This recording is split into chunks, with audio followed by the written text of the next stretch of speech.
এবার অবাক করার বিষয় হলো অপু বিশ্বাস ফাঁস করলেন সাকিবের গোপন তথ্য।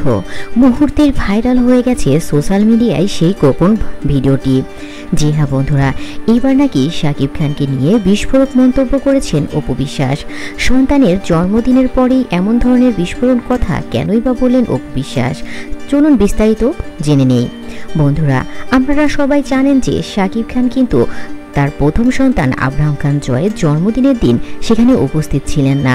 সেখানে সাকিব খান উপস্থিত ছিলেন না জন্য অনেক ধরনের কথা কিন্তু সৃষ্টি হয়েছিল যে এবার সাকিব হয়তো জয়ের পাশে থাকবেন না। আমরা দেখেছি যে অপু বিশ্বাস একাই তার সন্তানের জন্মদিনের কেক কেটেছেন, কিন্তু সবাইকে অবাক করে দিয়ে দ্বিতীয় দিন সাকিব খান তার পরিবার নিয়ে জয়ের জন্মদিন পালন করেছে। এমনকি সেটা সাকিব খানের বাসাতেই তার ফুপা ফুপু দাদা দাদি সহ সবাইকে নিয়েই অবাক করে দিয়েছিলেন সাকিব খান। আমরা সেখানে কিন্তু অপু বিশ্বাসকে অনেক দূরত্বতা বজায় করতে দেখেছি। এবার অপু বিশ্বাস সেই মন্তব্য করলেন, যে মন্তব্য শুনে তার ভক্তরা অবাক হয়ে গেছেন এবং কৌতূহল নিয়ে বসে আছেন। অপু বিশ্বাস বলেছেন যে আপনারা সবাই হয়তো লক্ষ্য করেছেন যে সাকিবের সাথে আমার দূরত্বটা কতদূর সৃষ্টি হয়েছে। আসলে সাকিব তার দায় এড়াতে তার সন্তানের জন্মদিন পালন করার জন্য আমাদেরকে বাড়িতে ডেকেছিল। আমি শুধু আমার সন্তানের মুখের দিকে তাকিয়ে এবং তার দাদার দিকে তাকিয়ে আমি সেখানে উপস্থিত হয়েছিলাম। আমি জানি আমি যদি সেখানে না যেতাম তাহলে আমার সন্তান অনেক কষ্ট পেত, এমনকি তার দাদা দাদিও অনেক কষ্ট পেত। এজন্যই আমি সেখানে উপস্থিত হয়েছিলাম এবং হাসি মুখে সবকিছুই ওখানে পালন করেছি। আপনারা জানেন যে আমি আমার সন্তানের জন্য জীবনের সবকিছু করতে রাজি, এমনকি সেটা সারা জীবন করেই যাব। এই কথা সব জায়গাতেই আমি বলে এসেছি। এদিকে সাকিবের সম্পর্কে জানলে আপনারা অবাক হয়ে যাবেন। অপু বিশ্বাস বলেছেন যে সাকিব এবং তার সাথে কোনো ধরনের সম্পর্ক এখন আর নাই। সে যখন বুবলিকে নিয়ে দেশের বাইরে গিয়েছিল তখন তার আগে থেকেই সাকিবের সাথে সম্পর্ক নষ্ট হয়ে গেছে অপু বিশ্বাসের।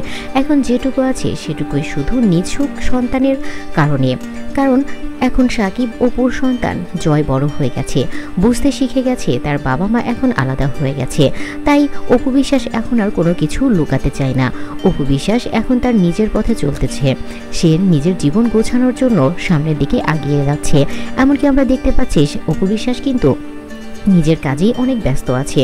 অপু বিশ্বাসকে আমরা বলতে শুনেছি যে আমার ছেলেও এখন বড় হয়ে গেছে, সে বড় হবে, সে বুঝতে শিখবে, সে নিজের পায়ে দাঁড়াবে, পড়াশোনা করবে, তারও সংসার হবে, সে তখন নিজের মতো থাকবে। কিন্তু আমি তো একা হয়ে থাকবো সারা জীবন। তাই আমি সিদ্ধান্ত নিয়েছি আমি দ্বিতীয় বিয়ে করব। এদিকে সাকিব খানও নাকি সিদ্ধান্ত নিয়েছেন সে আর অপু বিশ্বাসের কাছে ফিরবেন না। সে বুবলি এবং বীরকে নিয়ে নাকি নতুন করে সংসার করবেন। আর সেটার কিন্তু বহিঃপ্রকাশ সে এবার যুক্তরাষ্ট্রে দেখিয়ে দিয়েছেন। সেখানেই কিন্তু নতুন করে সংসার করছেন সাকিব খান অপু বিশ্বাসকে রেখে বুবলিকে এবং বীরকে নিয়ে। এটা নাকি এবার অপু বিশ্বাসের কাছে স্বীকার করেছেন সাকিব খান। আর সেই কথাই এবার সবাইকে জানিয়ে দিয়েছেন অপু বিশ্বাস।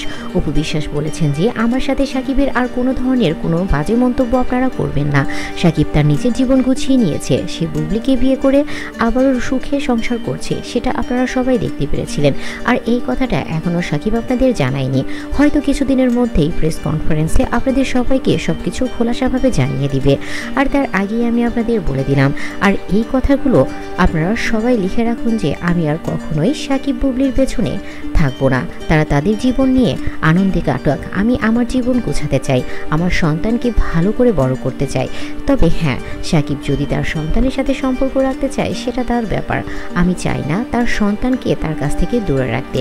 আমি চাই আমার সন্তান বড় হোক তার বাবাকে সম্মান করে, এমনকি তার পরিবারের সাথে থেকে। তাই যতটুকু করার আমি করব। এর বাইরে সাকিবের সাথে আমার কোনো ধরনের সম্পর্ক আর স্থাপন হবে না। তবে আমার শ্বশুরবাড়ির লোকজন অনেক ভালো, আমার শ্বশুর শাশুড়ি আমার ননদ আমাকে প্রচণ্ড ভালোবাসে। আমি চাই না তাদের সাথেও আমার সম্পর্ক খারাপ হোক। তাই আমি সবসময় তাদেরকে সম্মান করে গিয়েছি, সম্মান করেই যাব। এভাবেই আমি সারা জীবন তাদের সাথে থাকতে চাই। আর তাদের কাছে আমি আশীর্বাদ চাই আমার জীবনও যেন উজ্জ্বল হয়, আনন্দে ভরে ওঠে। এই দোয়া যেন তারা সবসময় আমার করে। আমি কখনো কারো খারাপ চাইনি, খারাপও চাইব না। তাই চাই সাকিব যেন তার জীবনে ভালো থাকুক, সুন্দর থাকুক। তো বন্ধুরা, এবার অপু বিশ্বাসের এই কথা শুনে আপনাদের কি মনে হলো? সাকিব কি আসলেই বুবলিকে নিয়ে সংসার করছে, নাকি এটা আবারও ভাইরাল হওয়ার জন্য অপু বিশ্বাস এই কথাগুলো বলছে? কারণ অপু বিশ্বাসের কথা তো বিশ্বাস করা যায় না। সাকিব খান এখনও যেহেতু কোনো কিছু প্রকাশ্যে আনেনি, তাই এই কথা এখনই বিশ্বাস করা আসলে নিছক বোকামি হবে। সাকিবের কথার বা সাকিবের প্রকাশের অপেক্ষায় থাকতে হবে সবার। তো বন্ধুরা, আপনাদের কি মনে হয়? আপনাদের মতামতটি অবশ্যই কমেন্টসে জানিয়ে যেতে ভুলবেন না। ভিডিওটি ভালো লাগলে লাইক কমেন্ট বেশি বেশি করে শেয়ার করবেন এবং আমার চ্যানেলটি সাবস্ক্রাইব করে পাশে থাকা বেল আইকনটি অন করে রাখবেন। ধন্যবাদ সবাইকে।